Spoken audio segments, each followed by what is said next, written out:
And we're here today with Daryl McKenzie. Thank you for coming, Daryl. Daryl is a builder of both new homes and remodelling. He takes care of everything from the architectural design, the project management and construction, and is also an advocate of low energy homes. Daryl, can you give us a little bit of information, a little bit of background about how you got involved in your industry? Well, I originally started life as a design engineer and designed my first house about 25 years ago when I was still working as a design engineer. Then 15 years ago I gave that all up to pursue my passion in residential construction, basically. Interesting. So, what are the top 3 things that someone should look for when considering remodelling their existing home? I think they should look at primarily why they want to remodel, whether they are looking for a quick flick to make a quick return, whether they're looking for a comfortable home with an environment that they would like to live in for a very long time or over the long term, or whether they're looking for something in between, something where they can make an investment, live for a medium term and then make a good return. And they should design or their remodelling in line with either of that, with any of those. Very good. Yes. So what should be their first step? Well, I believe that the first step should be the last step, and that is deciding where you want to end up and then deciding what to do from there. It's pointless deciding you want to do a bathroom, doing a bathroom up nice, only to discover that the next thing you want to do, the bathroom's in the wrong place. Sounds good advice. So, can a homeowner take on their own remodelling? Yes, a homeowner can take on their own remodelling.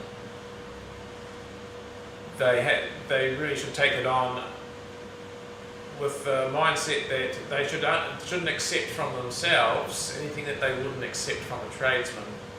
So if you're not going to pay for someone else to do it, you may have to be prepared to pay to learn to do it yourself, which may mean doing something a second time.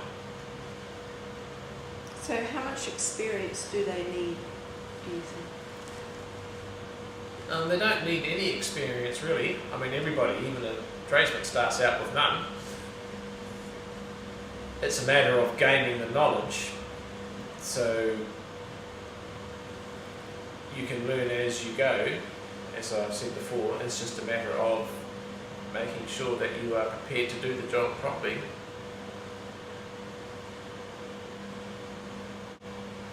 So Daryl, if you had a secret to give on remodelling, what would it be? My secret would have to be make it go clunk. Okay. Like the quality of a good German car door. Nothing spoils the job that you've done faster than cheap hardware or fittings that fail. If you're going to stay there in the place for a long time, you'll find that you need to redo the job. It's the interface between a prospective purchaser and your home.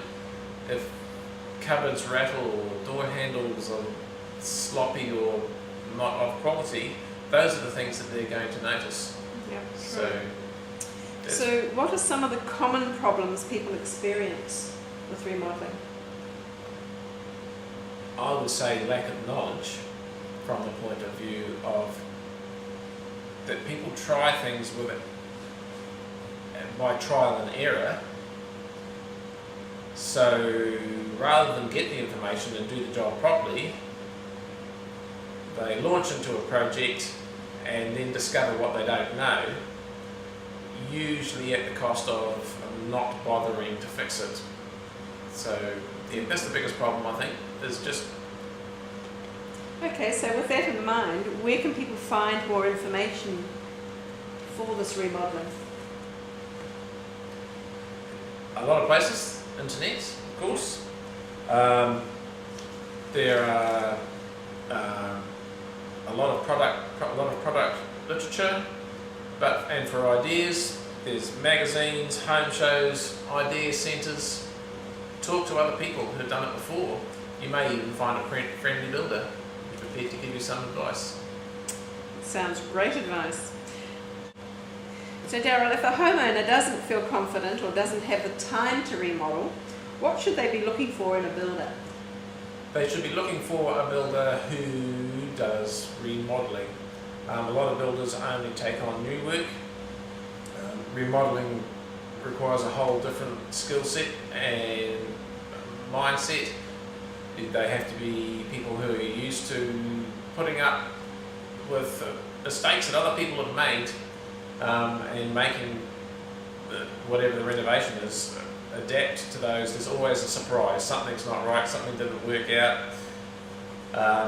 So yeah, someone who has that experience and mindset to be able to put it together, and somebody that they can trust, who they can communicate with.